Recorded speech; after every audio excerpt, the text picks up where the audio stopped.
Bismillah ar-Rahman ar-Rahim. Friends of the Dar, ladies and gentlemen, good evening. Tonight's speaker, Dr. Blanche El Gammal, Egyptian way of pronouncing it, El Gammal, opens a fresh subject to our lecture series.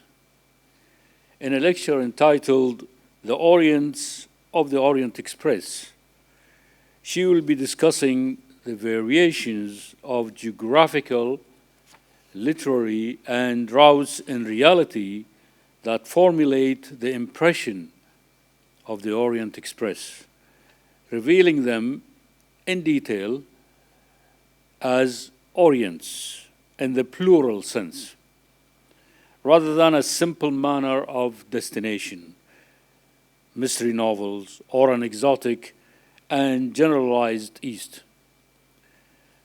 Dr. Gammal will be presenting a study from a 360-degree view. Dr. Gammal has devoted much of her scholarly career to the study of the Orient Express and its many manifestations. Her PhD thesis, translated, that is, from its original French into English, was entitled The Oriental Express, a European literary myth, has formed the basis of her academic and professional career. Now, teaching literature at Nanterre University, she was one of the scientific advisors to an exhibition about Orient Express as the Institute du Monde Arabe in Paris in 2014. She thoroughly immersed in her involvement with so many aspects of the Orient Express. One can easily imagine anyone attending one of her lectures having the need to concentrate upon what she is presenting. We will also be immersed in her talk, that hopefully we will forget about our mobile phones. So please turn them off and let's welcome Dr. Blanche.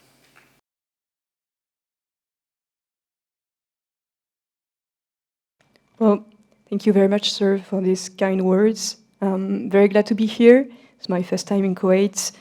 And I'm very grateful to the Embassy of Belgium in Kuwait, which recommended my research work, and especially to Dr. Anan Masham, the assistance of His Excellency, the Ambassador of Belgium. I'm also very grateful to my hosts for the generous invitation, as well as the organization team, which is very efficient, kind, and available. It's a great honor, and thank you very much to all. The Orient Express, this mythical train which connected Paris to Istanbul, then by its extensions Europe to the Middle East, not only played an economic and political role. It was for Western Europeans a way to discover Eastern Europe and the lands of Islam, and to understand them, sometimes with misconceptions and prejudices, as we shall see. But what is the Orient Express? It is the first European international train, the first train passing through a wide part of the European continent, from west to east. It was created in 1883 by a Belgian engineer, Georges Nagelmakers, founder of the Compagnie Internationale des Wagons-Lits.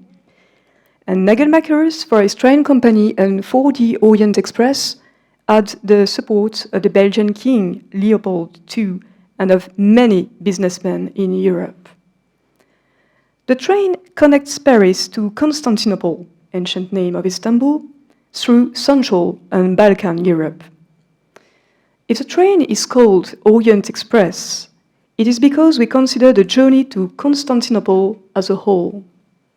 Strangely, we do not call it Occident or West Express for the journey from Constantinople to Paris. And this for a good reason. It's a train created by and for Western Europeans. At the end of the 19th century, the English, the Germans, the Austrians, the French, and the Belgians rushed to new markets opened by the weakening of the Ottoman Empire, building bridges, stations, tunnels, banks, mines everywhere in Eastern Europe. Therefore, the travelers of the Orient Express are mainly business people, engineers, diplomats, aristocrats who travel to the east. There are fewer Eastern passengers on the train, and they go to Europe in the cities of culture and finance, mainly Budapest, Vienna, Munich, and Paris. See, the thick red line is the original train route from Paris to Constantinople. At the end of the route, there is a crossing of the Black Sea by boat to Constantinople.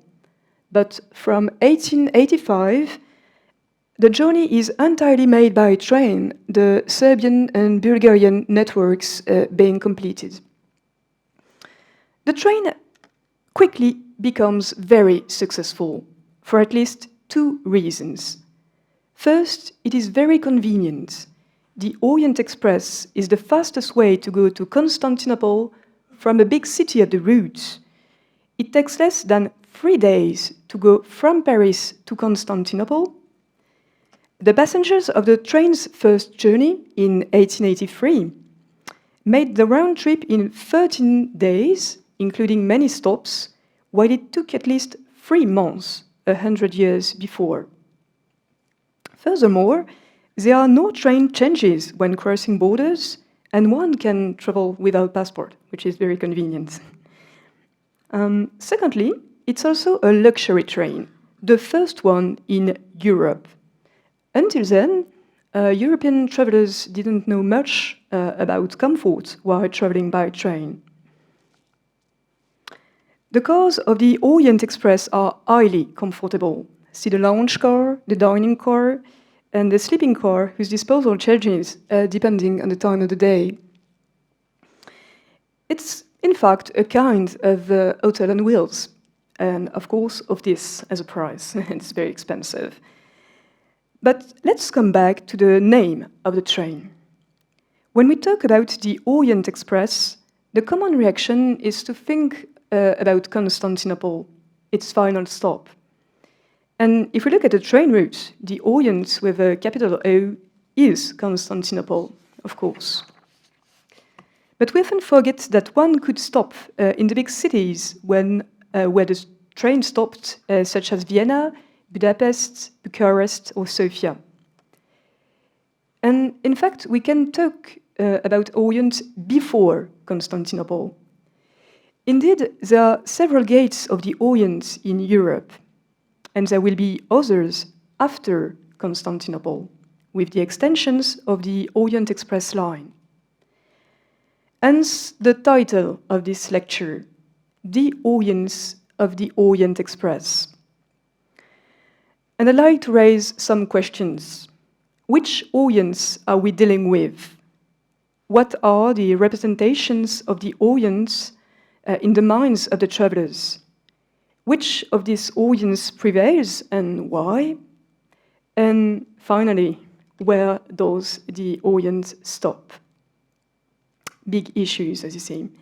And I'll try to answer these questions with a trip to 3 Orients still further to the east.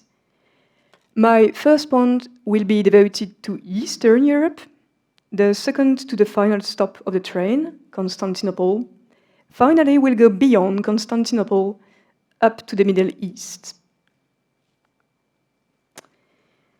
The Orient Express was conceived to be a link between Europe and Asia, and above all, as a link between European countries, as the train linked the States in America around the 1860s. George Nagelmackers was indeed inspired by the work of George Mortimer Pullman, which had allowed the connection of the American states by rail. But there are strongly dividing areas in Europe, which is not a united continent, And the creation of the Orient Express in 1883 takes place in the middle of several major European conflicts. The point here is not to discuss a West-East distinction that can be the object of endless discussions, but to consider the comments of the travelers of the Orient Express. What do they see through the window, and what do they think or imagine? Is Oriental what is not Westernal by definition? The travelers get to the East and even to the Orient when they see different costumes, different faces, different landscapes. These drawings of a French travel guide were made during the journey from Paris to Constantinople. For a Western traveler, what is Oriental here are the cloth of the Serbian women, the big moustache of the Bulgarian soldier, and the Turkish man having highly Oriental props such as the hookah and the turban. Generally speaking, is Oriental what is not seen elsewhere, what is unknown, often dark and wild, as the late Professor Edward Said wrote in his famous book, Orientalism.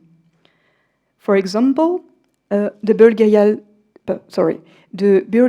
landscape, or the gloomy castle of the Seven Towers at the entrance of Constantinople. It's also, and above all, the magnificent Muslim architecture with its high minarets. And of course, these stereotypes reflect the impressions of the travelers as much as their readings. They are very common in Oriental books written by Western writers and in travel guides. Geographically, the Orient is the border of the Austro-Hungarian Empire, where the German language no longer dominates. The Orient begins roughly in Hungary. Therefore, about half of the line is Oriental. In fact, the Orient includes the countries that had a strong relationship with the Ottoman Empire, which is the case of Hungary, which was the barrier of Europe, the point beyond which the Turks did not penetrate. The East, for Western Europeans, is composed by all the countries dominated by the Ottoman Empire, all the states which are concerned by what is called the Eastern question, that is to say the Balkan states, born from the collapse of the Ottoman Empire, unable to contain the national aspirations of some of its territories. This Eastern question, which started at the beginning of the 19th century, was reactivated shortly before the arrival of the Orient Express with the Treaty of Berlin in 1878. This treaty ratifies the division of territories in the Balkans, and it is the starting point of many territorial claims, especially in Bulgaria and in Serbia. In short, for it is very complicated, the Orient of the Orient Express includes the states of the Balkans, where there are many insurrections because the countries are dissatisfied with the decisions decided by the great powers, which will lead to the Balkan Wars 2 years before the First World War. And many travelers are uneasy with this and very conscious of crossing the Eastern question in the Orient Express. In fact, the train reveals the division of Europe, the West-East dividing lines within the continent. These lines are clearly visible outside and inside the train when passengers talk to each other and sometimes argue or even fight. After the First World War, the Orient Express is replaced by the Simplon Orient Express, created by the victorious countries to punish Germany, accused of having taken over the train during the war. The cars of the Orient Express were indeed taken over by Germany in 1916, and the Orient Express became the Balkanzug, the German name for the Balkan train, which was running between Berlin and Constantinople. We see on the map Berlin following its Turkish line, and the railway line passing through allied or invaded countries. You see Austria, Hungary, Serbia, Bulgaria, and Turkey. Why the name Simplon-Orient Express? The Simplon is the name of the tunnel that separates Switzerland from Italy, and which is taken by the new train. Here is the new route. See the pink line? The train now goes through France, Switzerland, and Italy, and then goes back to its original route in Belgrade, the idea being to avoid Germany and Austria. The classic Orient Express, whose route is in red in the map, comes back a few years after the war, but it's in competition with the new train. New train, new gates. Mainly Venice in Italy, commonly known as the Eastern Gate of Europe. Here's a little focus on this city, which is, according to Professor Sophie Bache, is a link between Rome and Constantinople and the beginning of the East for the West. In the Middle Ages, there were Syrian and Turkish merchants in Venice, which was an important place of trade with the East. The Venetian language includes Greek and Arabic words, and Venice is the only city in Europe and in the entire Western world to have an Arabic name, al-Bundukia, meaning diversity, a mixture of people, sign of historical relations with the Muslim world. At the end of the Middle Ages, Venice was very much like the Eastern cities. Oriental elements are still present in architecture. For example, if we think about St. Mark Church and private palaces. You have a little glimpse of it on this poster of the interwar period. Venice is a well-known Eastern Gate. Otherwise, there is Vinkovci in Croatia.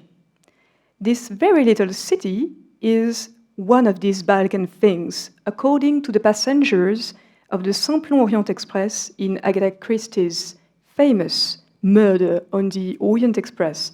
That's to say, the totally unknown and hostile European East from a Western point of view.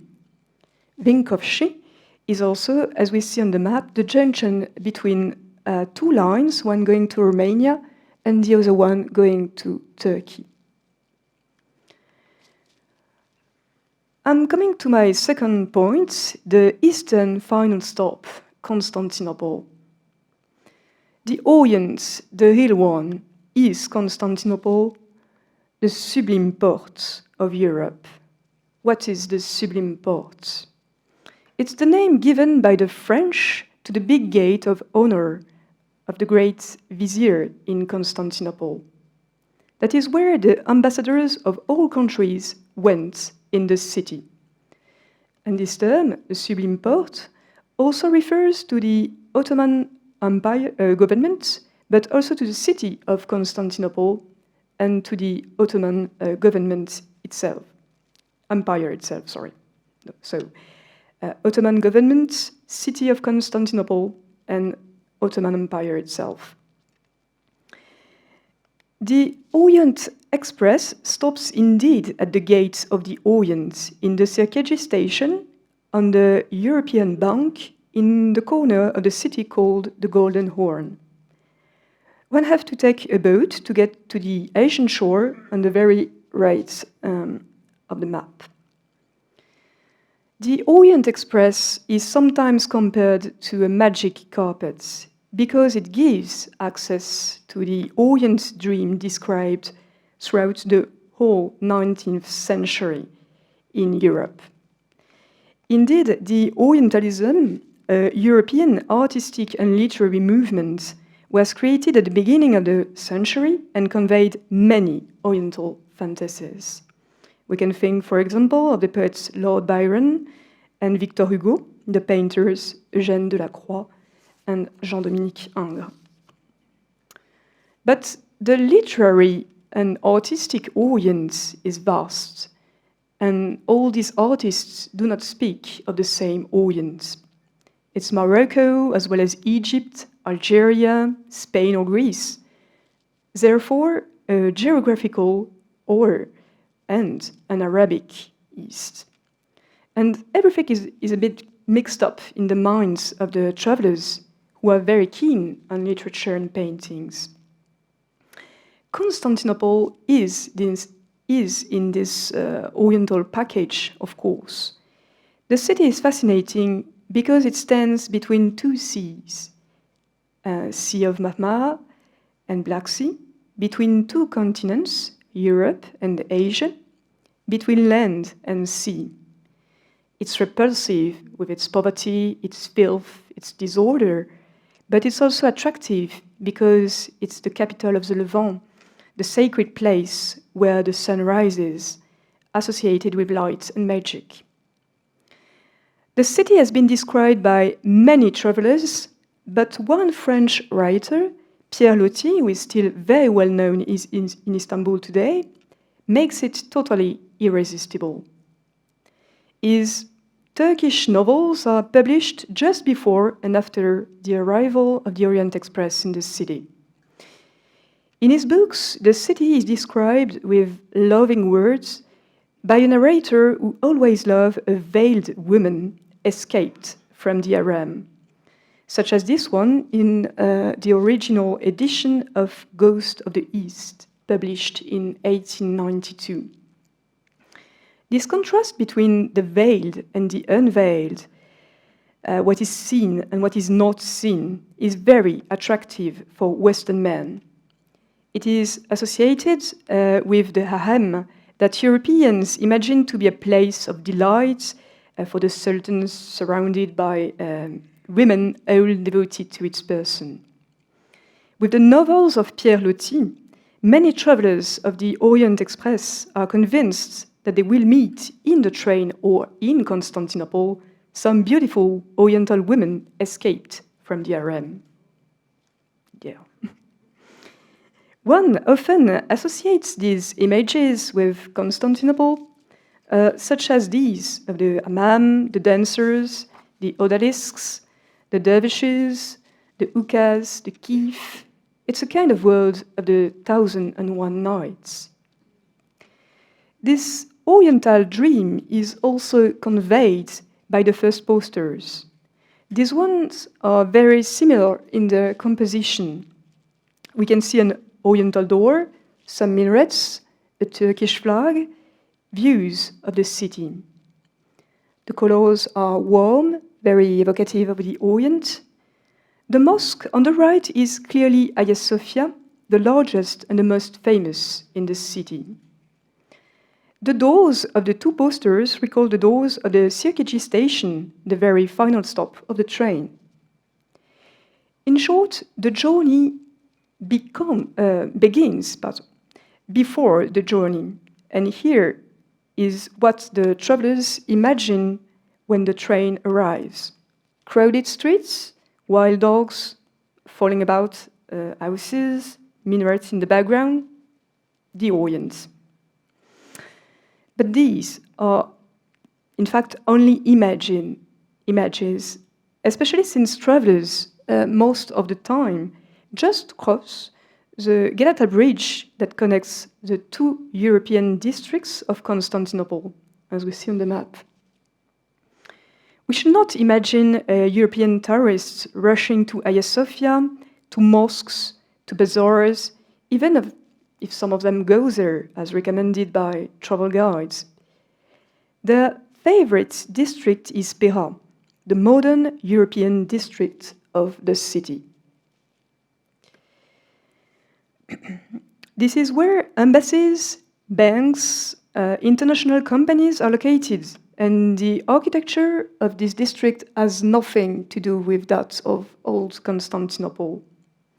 For example, we can think of the Pera Palace, a hotel built by Georges Nagelmakers in 1892, where travelers from the Orient Express frequently stay when they did not go to a hotel of the same kind. It was designed by the Ottoman architect Alexandre Vallori in Western style and offers all the modern European comfort. For example, it's the only hotel to have electricity in the city in 1900. The view of the postcard is taken from the Strasbourg restaurant, which was a German city at the time, and there are many Italian buildings in this main street of Pera.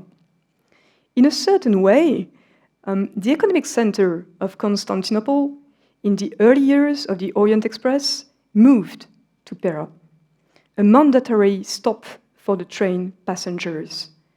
To put it another way, the Orient Express is westernizing the city. However, the Orient Dream is possible from the hotel room because the Pera Palace was built on a high point. It dominates the Golden Horn and embraces the entire panorama of the city with a magnificent view on the Bosphorus.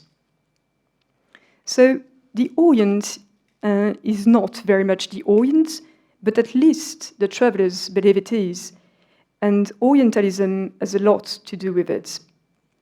Unfortunately, this Oriental magic disappears after the First World War. In the minds of the travelers, for Constantinople becomes a sinister refugee city where poverty, prostitution, and violence prevail, mostly because of the exile of the White Russians after the October Revolution. Finally, here is my last point. Beyond Constantinople, always further up to the Middle East. The real access to the Orient becomes possible in 1930 when the line is extended with a new train, the Taurus Express, beyond Constantinople. But we need to look back here. We quickly talked about the Western Europeans' rush on Eastern Europe. The idea is also to expand the area of influence on the Persian Gulf. The project to link Europe to the Persian Gulf by rail is in the minds at the end of the 19th century. The English want to reach the Protectorate of Kuwait, while the Russians look after the ports of the Gulf, that's to say on warm seas. The French have only economic interests, but the Germans are very present in the Persian Gulf. With the support of the Ottoman Sultan Abdulhamid II, the Germans launch into the very ambitious project of the Baghdad Bahn, it's a German name for the Baghdad Line, which is the starting point for the extensions of the Orient Express line. The Baghdad Line is not just a railway line going to Iraq. What is this all about? It is a very long line connecting the Bosphorus to the Persian Gulf from Haidar Pasha on the Asian bank of the Bosphorus to Baghdad and Basra. The idea is not simply to go to Baghdad, which will be useful only to the Ottoman Empire, but to cross the whole Turkey and to connect by rail Constantinople with the Persian Gulf. That is to say, to provide Europe with a new direct and quick route for the Far East. See the little arrow towards India at the right bottom. Originally, the Germans wanted to extend the line until Kuwait, but Shah Mubarak al-Sabah didn't give them the rights upon a railroad in Kuwait, considering British interests would not be saved and that they were allied to the Ottoman Empire. The construction of the line begins in 1903. There must be between 2,300 and 2,500 line of kilometers of line. The establishment of such a long line is far from being simple. It requires many earthworks and the constructions of many tunnels. There is also the passage from the Tiger to the Euphrates near Baghdad in a field that is surrounded by flooding of the two rivers. All this means huge expenses. The cost is about 269,000 francs per kilometer, which is several times the European average. The city of Aleppo is reached in 1912, but the work is very slow and Germany cannot afford to complete the line. By way of comparison, the Hejaz Railway from Damascus to Medina, also supported by the Ottoman Sultan and financed by Muslim worshippers, goes much faster. The 1,300 kilometers separating Damascus from Medina are completed in 1908. Since Damascus was already connected to Constantinople via Aleppo, there is now a direct line to Medina, and this line is in fact a waqf. For its purpose is to facilitate the Hajj to Mecca. To resume, before the First World War, one could go from Paris or London, there was a connection, to Aleppo, but also to Damascus and Medina, and to do it in 2 or 3 days, while it used to take weeks. Let's just have a quick look upon the rail network in the Near East before the First World War. As far as the extension of the Orient Express line is concerned, we can see that the competition stands mainly between Germany, in green, and Britain, in purple. We also understand why it is so important for Britain to have a railway final stop in the Gulf. It would be a kind of compensation, since the country dream was in 1850 to build the world's highway from North Europe to India, as we can see on the map. After the war, the French and the English share the non-independent countries in the Middle East. The Baghdad line, heavily damaged by many destructions, is divided between the British and French occupation zones. The project of the line comes back in the 1920s, the idea being for the British and for the French to have a look and even to control the countries that are under their mandate. Iraq for the British and Syria for the French.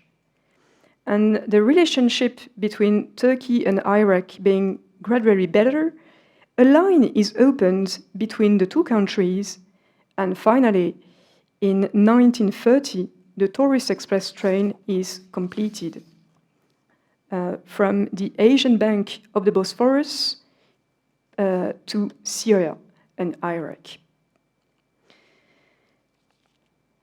At the beginning, there are road connections to Beirut, Haifa, and Cairo to the west, and to Baghdad via Mosul to the east. You see the car routes are dotted on the maps.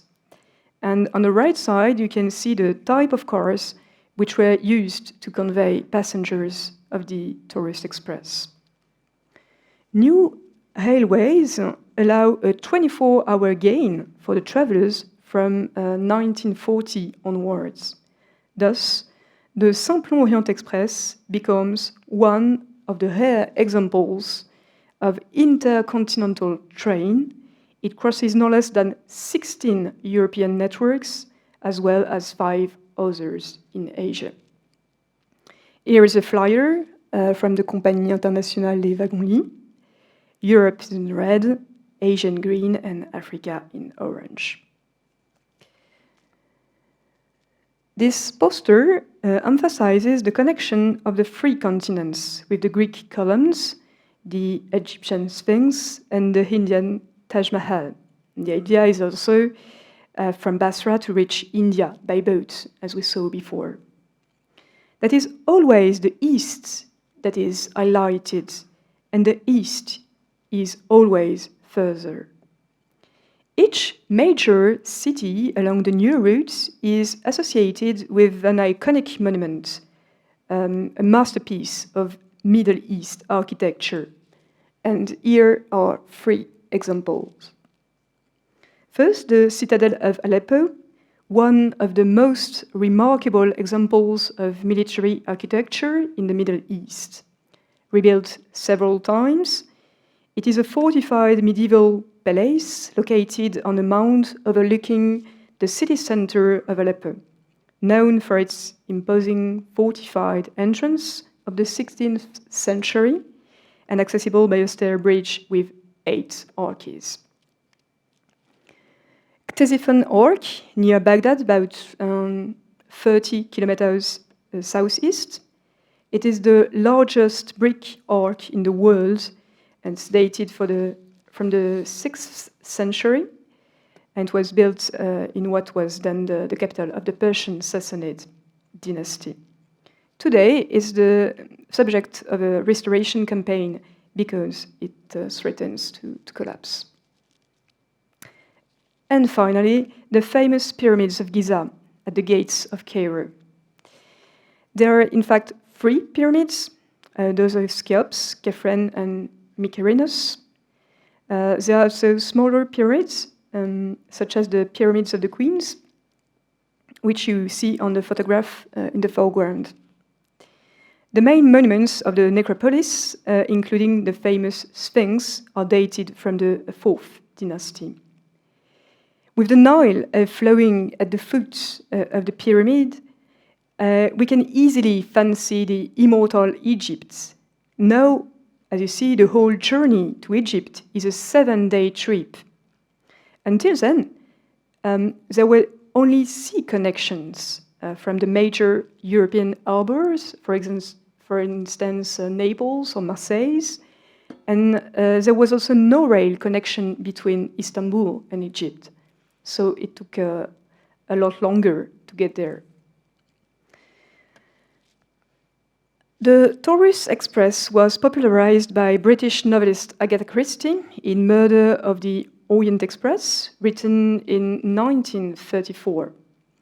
The characters take the Taurus Orient Express in Syria and then take the Simplon Orient Express in Istanbul to return to Europe. There is also the equivalent of the Pera Palace in the big cities, crossed by the Taurus Express. For example, the Hotel Baron of Aleppo, where Agatha Christie used to stay with her husband, the archaeologist Max Mallowan. Maybe it's time to conclude and to raise some new questions. Which Orients prevails, in short? And it's not easy to answer this question. The Orient Express is an exclusively European train if we consider this train and only this train. So the Orient has very little to do with the Orient Express, even if we consider that a part of the journey is a trip to Eastern Europe. Still, the Orient Express is associated with its final stop, Constantinople, a city between 2 continents, gate to the Orient, the real one, from a Western point of view at least. The association of the Orient Express with the Far Orient, even if it's the result of images provided by advertising, art, and literature, is obvious. From the beginning, the Orient Express is orientalized. But this orientalization becomes more real with the Taurus Express. Although the Orient Express and its other trains, Simplon Orient Express and Taurus Express, hardly survive from the 1940s to the 1980s, mainly because of wars and flight competition, the idea of going further east remains. The train is relaunched in 1982, but on the way to Venice, under the name of Venice Simplon Orient Express. More recently, in 2011, Orient Express cars were bought and restored by the SNCF, it's the French Railway Society, and by the hotel group Accor. Orient Express is now a brand which looks also to the very far east, with the opening of a luxury hotel in Thailand. In any case, the Orient Express is related to the persistence of a certain luxury tourism. As for the Middle East, air travel have increased a lot since the end of the previous century. Number of destinations are easily reachable. There is no more Taurus Orient Express, as well as there is no more Taurus or Orient Express, but one could easily imagine that such a train goes there.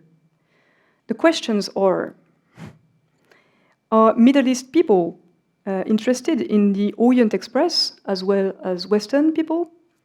Do they want to go west with such a beautiful train?